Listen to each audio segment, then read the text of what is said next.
Hey, listen to Wrestling Roundup on FreeFM, ArrowFM, and MP. I'm Grady, and as always, live on Discord, we got Josh. Hey, Uh, Raw and SmackDown. First time in a little while, we haven't had a big event. It was a AAA event, but a big main roster NXT event. Um, we haven't talked about a few storylines that haven't been featured on those shows. So I want to jump into Cody Rhodes and his WWE Championship.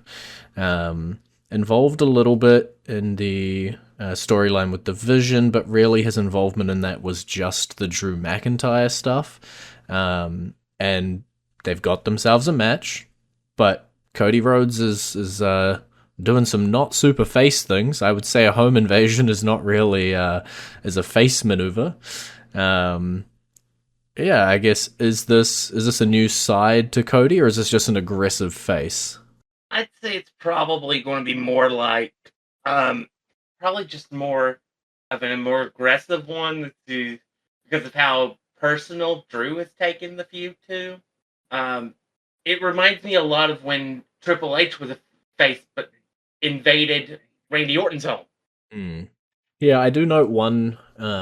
Nick Alderson and Cody Rhodes had their talking segment on SmackDown. There was, I think, just at the end of it, Cody did say, "You work for me," as a statement to Nick, which a little bit of pushing power around. But again, I guess teeters that line between maybe he's just getting a bit of an ego, getting a bit aggressive, but not necessarily turning. Yeah. I think it all ultimately doesn't spell great things for Drew McIntyre, as I don't really rate him a lot when it comes to this championship match. I think Drew McIntyre is always, I know he got his win at the COVID WrestleMania, but always second fiddle. The guy who gets the championship match doesn't always win the championship, and feels like that's what it's going to be here. That storyline is still Cody Rhodes and his character development more than it is Drew McIntyre's story. At this point, I just, I just don't know. I don't know who's going to beat Cody for the title, but yeah, it definitely does not feel like it's Drew McIntyre. Of course, they could shock us and our first three stages of hell match that we're going to have in 10 years, in 12 years, um, on the main roster, they might change the title. Let's talk about that. You've been wanting some three stages of hell matches for other feuds at pay-per-views. You didn't get them. Here you go. Random SmackDown. Um, I'm fine with that. I think this is one of the feuds where I'd be like, I would be pushing for a three stages of hell uh, match to end the feud with. Yeah, I think it works. I think especially maybe that is why Cody Rhodes has been showing a bit more of an aggressive side, because it is a match that it's pretty hard for anybody to come out looking super face. You're either just demolishing each other after demolishing each other after demolishing each other. It should be a good match between the two. I think these two do have chemistry. I think they pull off the storyline well, and they pull off the in-ring stuff really well. I do hope that this is some essence of a not a turn, but a character development for Cody, whether it is him getting too aggressive, whether it's his ego getting too big. I could see that if his WrestleMania opponent, where I assume he will hold the title until, was going to be a Gunther or a Roman Reigns or a Brock Lesnar, they all can kind of work with that, I think, a lot more. Especially on the Gunther and Reigns side would be my preference out of those three. I know we were talking about Reigns and Jey Uso, turning into everything he despised. Could potentially be some of the elements they use for Cody here, or I'm just reading completely into it, and after the storyline, he'll go back to kissing babies and going on press tours. Yeah, I figure that's probably what's going to. Yeah, I think there may still be a little bit of an edge to his character, but for the most part, until we see otherwise, I have a hard time believing that they're going to turn him heel until we see it happen. Yeah. And I think it's the John Cena playbook. I'll believe it when I see Always it. tease it, never give it. Yeah. I'm going to jump over to Raw this week. just because if you'd have told me a little while back that Raw was going to feature Javon Evans, I'd be like, all right, yeah, we talked last week and at length about how big of a star he's going to be. Versus Rayo Americano, I wouldn't have picked that one, but Evans getting more showcase time on the main roster. Yeah, gotta love it. Uh, Javon Evans is set to be a huge star in the not too distant future, but it should be fun. And honestly, there's a lot of questions that we can ask and stuff about this, but yeah, it's like, I mean, on Saturday in the AAA show, El Grande Americano went face, at least in Mexico. He's kind of been facing Mexico for a little while, but yeah, But he definitely committed. Yeah. And I think he'll be the one that takes the title off of Dom, to be honest. And I think Mexico will absolutely eat it up too. I also don't think Chad Gable's getting the gimmick back anytime soon, or ever, maybe ever again. Because I don't want to see anybody but Ludwig Kaiser do the role. He's so good at it. Yeah, it's an interesting one, right? Obviously, starting off with Chad Gable and with American Alpha, and then Gable gets injured. You switch to Ludwig. Ludwig ends up picking up Tyler Bate and Pete Dunne. American Made kind of shunt off to the side to be forgotten, especially with the fluent language speaking that Kaiser has when he goes to Mexico and South America. I think although Chad, amazing wrestler, and was getting the gimmick over, Ludwig picked up the ball and ran with it and scored like 15 touchdowns. Yeah, and you said the thing that I think makes me think that this was made for him. He went out and learned Spanish for this role. It's not like he's speaking broken Spanish or anything. He went out and actually put in the work to learn the language, and I think that's why Mexico loves him so much. Is he put in the work for it? Yeah, and let's talk about that match. I guess it was the main event of the AAA show this weekend. It was meant to be the reunion of the Lucha Bros, Rey Fenix and Penta. Penta being injured in that John Cena tournament. Rey Fenix instead getting to team up with Rey Mysterio, Rey Cubed, going up against AAA champion Dominik Mysterio and El Grande Americano. Good match. A little sad that we didn't get the Lucha Bros reunion, but as you say, kind of the crowning moment for Americano, all in, really. Yeah. I mean, that was the whole point of it. I think we're getting closer to seeing the Lucha Bros tagging. It might be something they may do for WrestleMania. But we're getting closer to it. But the fact they're interacting with each other on the AAA shows, I think, is great. And they're still being kept separately, keep their own personalities. But yeah, it's great. Dom's doing amazing work wherever he is, whatever show he's on. And yeah, this was huge to put over the face turn for El Grande Americano. And I think that match is also why I think I've come around to it being El Grande Americano that beats Dominik for the title. If not for that title, for the other title that Dom holds. In which case, that may be when Chad Gable returns. Yeah, that's fair. I don't know, the AAA pay-per-view schedule, I'm sure they'll have an event coming up. But it does feel like we will get to that crowning moment, as you say, with the new champion. I think people began to turn on Vikingo. Now he's in a match with Dragon Lee, sort of placing himself as that heel, and you listen to the crowd, right? Americano gets cheered, you put him up there as your top guy. Vikingo starts to get booed, you transition him, but you can still see those like top players around the place in AAA. I would love to see a few more of the like AAA guys who were there previous to the WWE acquisition, getting featured in these big spots. If you think about the 5 guys, if you include Penta managing in that main event, all WWE guys. If you extend it to the match beforehand, you've got 6 out of 7. Vikingo being the only AAA guy. It's cool to see the interactions, like Javon Evans getting again showcase. This guy can't stop getting showcases for the AAA Cruiserweight Championship. Didn't pick it up. Seeing him against Laredo Kid, like it's cool to see these collisions, or the Psycho Clown Circus trio going up against the Wyatt Six. Like these are collisions that we never thought that you'd end up seeing.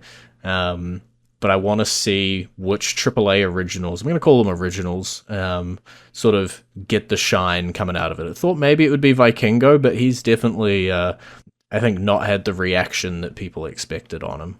I could see them maybe making him the overall like boss character for like the ultimate heel for the company, and once they decide Dom's done with AAA. And maybe he be the guy that like works on our newly minted El Grande Americano as and starts wearing him down trying to get the title from him. Yeah, I don't hate it.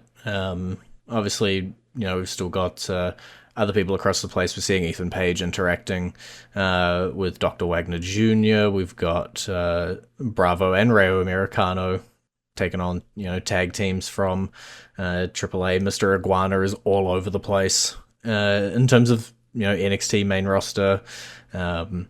Seeing a lot of Natalia down here. I'm not hating it. I'm liking the character, the living legend character. I'd love to see it up on the main roster, portrayed there. Lola Vice doing an amazing as well in AAA.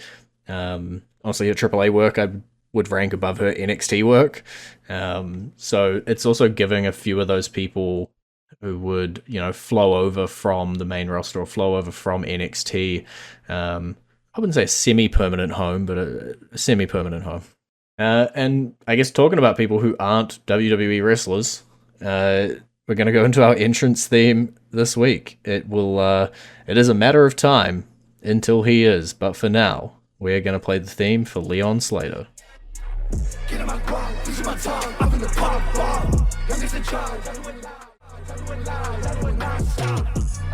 And you're back to Wrestling Roundup on FreeFM, ArrowFM, and MPR. I'm Grady, he is Josh. Leon Slater just continuing, the belief that he is inches away from a WWE contract. I think TNA often has a lot of their contracts run up at the end of the year. Maybe his is one of those. I haven't read the any contract details or anything. WWE definitely clearly loves him. I would say it's probably similar to maybe Joe Hendry, is that maybe he still has a year left, but they're working to showcase him and stuff.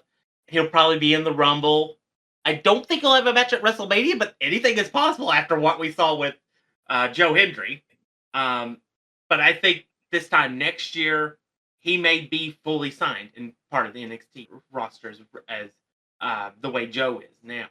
I picked this because I wanted to talk about, of all of the 4 guys that were in that match, Leon Slater was the last one we expected. 100%. Yeah, and I'm all for it. I think Slater versus Oba Femi will be a phenomenal match. It'll tell a good story. There's no way Leon Slater wins the title, but I think you'll have one of those like 2-9-88 pinfall attempts that just barely gets kicked out of, unlike what happened in the Women's North American Championship, which we might as well talk about since we're talking about NXT right now. Yeah. Before we move off, I'm with you. I think Joe Hendry and Jordan Grace have really shown that, TNA star working in NXT, transitioning to NXT star, how smooth that can be. And I think Leon Slater will be the next one. At some point, you'll just tell me, hey, Leon Slater's signed with WWE now. And it won't be a massive, jarring switch. It'll just be like, yep, cool. Sounds about right. NXT Women's North American Championship, it was Blake Munroe, and it's not anymore. Whoopsies. Yeah, Yeah, at least for now, it may be by the time that we get to the first of the year, it may not be anymore because we don't know what they're planning with the having to reshoot a bunch of stuff. But yeah, she was not supposed to win the match. But if you don't kick out, the referee has to count to 3, or they look stupid. Something that the 100%. other company can definitely learn from. I think, yeah, the referee is like the last person at fault here. Poop happens, things go wrong. WWE, some of their best moments have been pivoting when things do go wrong. They were obviously setting up Blake Munroe being not necessarily evasive, but the entire roster going against her. And it just happened that Thea Hail would get the first shot. There was a bit of Hail Jordan Grace set up there as well. It is what it is, and we'll see if they just hastily switch the title back to Munroe and continue the storyline they were trying to tell. But yeah, you alluded to them needing to reshoot. Kind of the worst time that something could go wrong as we are heading into the Christmas season, into the festive season, and there was some pre-tapes, and some people had gone home, and now we needed to rework everything. But that's show business, baby. Yeah. But I'm so happy for Thea. I don't care that it wasn't supposed to happen. She earned the right to be a champion through all the hard work she put with Chase U, the stuff that she did afterwards, the things she's done with Joe Hendry. She deserves the right to be a champion, even if it's only for 3 weeks, and they do take the title back to Blake at New Year's Eve. Mm-hmm. She will still be able to say, I was an NXT champion, even for 3 weeks. That's the same thing that could be said back when, like 2017. I think it was 2017. I don't remember the exact year, but it was when we saw R-Truth accidentally win the United States title off of Shinsuke Nakamura. Now, we found out later on he was supposed to win it, just not at that spot. It was supposed to be later in the match. But it ended a lot earlier, and it was a pretty cool moment. It's something we still remember. And I think this might be something we might still remember in a year or two as a cool, unexpected moment. Yeah. As you say, I'm definitely not sad that she picked up a championship. Well deserved, for sure. Jump into Raw. Division is the storyline on Raw. We already know that CM Punk's going to have to defend his title against Braun Breaker come the new year. And the question throughout the show was, will they let Austin Theory join the Vision? Paul Heyman seems to want it, but he's got to convince the others. And then to close the show out, Austin Theory ends up pinning Rey Mysterio and picking up the win for his team. Looking pretty solid that he will be joining that group, which honestly I would be kind of shocked if he didn't. I mean, it's entirely possible is that I'm interested in seeing where they go from here with this. If it's just like a couple weeks where they lead Theory on and then they take him out, it would surprise me. But there's also another possibility. I think they may be adding Theory into this so that they have a tag team to go after the Raw Tag Team Championship with Theory and Bronson Reed, so that they can have all the major gold in the tag team titles and the world title when Braun Breaker wins it. Entirely possible. There's a million different ways that they could spin this. I think one that's floating around in my head is that maybe there'll be a decision of letting him in, and maybe Bronson and Braun don't agree on letting him in, and we think at the end of this whole storyline that we want to shoot Braun Breaker to the moon with the championship and splitting him off of this group. Maybe this is where it happens. Maybe he doesn't agree with Austin Theory being in the group. Bronson bonds with him. He's like, yeah, well, let's let him in. Braun goes, I'm not too sure on this guy. And majority rules. Maybe that's how Braun gets himself out of the group. I think it's a bit early to be doing that, to be talking about that, December 2025. I'd be thinking more March, April, May next year, kind of the earliest. But who knows what that runway to WrestleMania is going to end up looking like.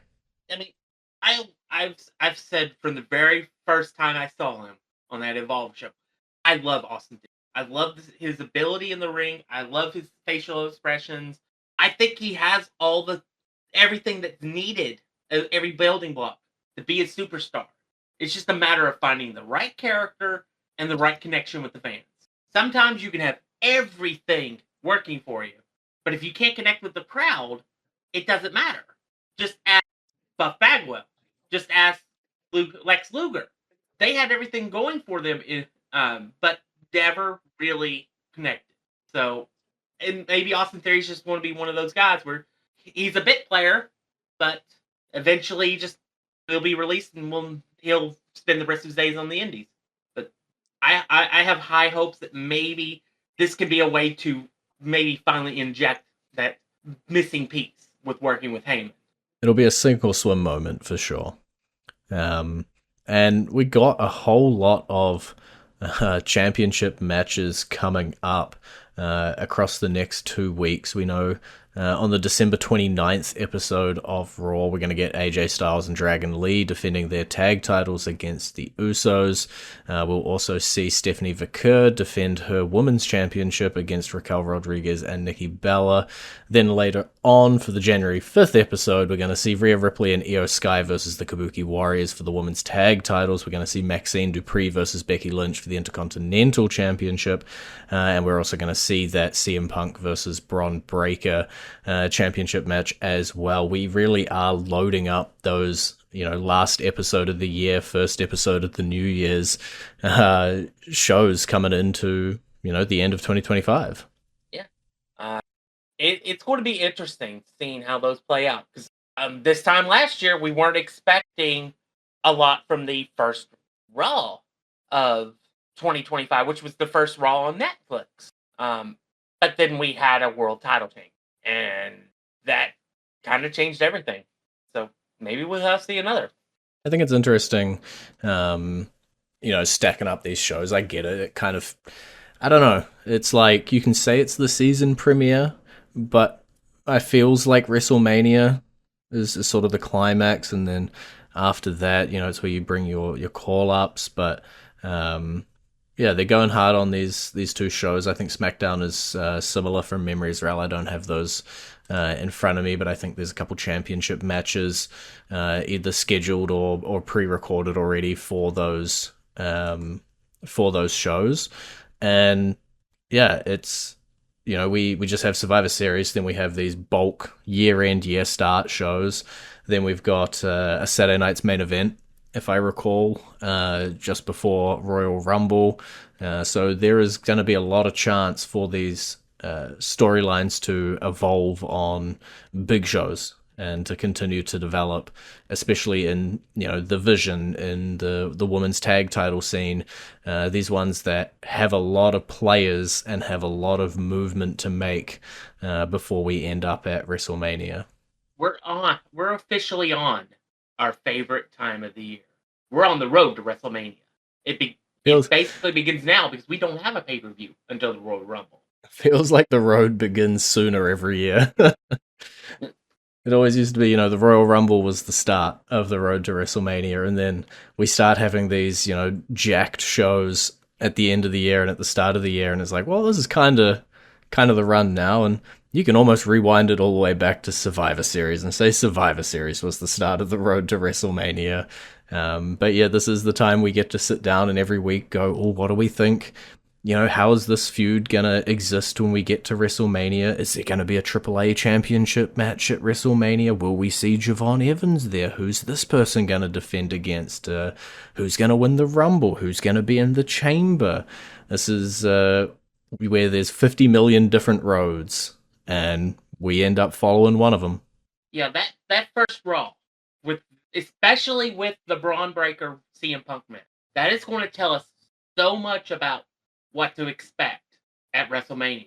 Because I think when we see that match and its outcome, it's going to tell us, who's going to at least be defending the world title WrestleMania.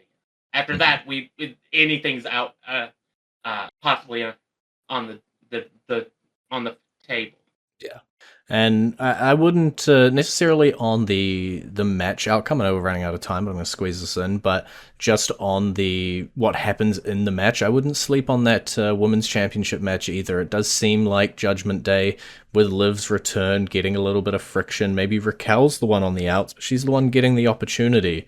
And so after that match, we might have a bit more of a understanding of where they're going to be headed, be it, earlier at the Rumble or be it later on at WrestleMania. But I think we might see either Liv starting to insert herself in to the championship feud, or some Judgment Day Civil War kind of explosion that we've been predicting for the last 20 odd years. But we will have to see how those shows go about. That is all we have time for this week. It's been great talking to you. Bye. You can visit our Facebook page, facebook.com/wrestling R&D up, our Twitter page, twitter.com/wrestling R&D up, our YouTube page, youtube.com/wrestling RND up. And we will catch you next week.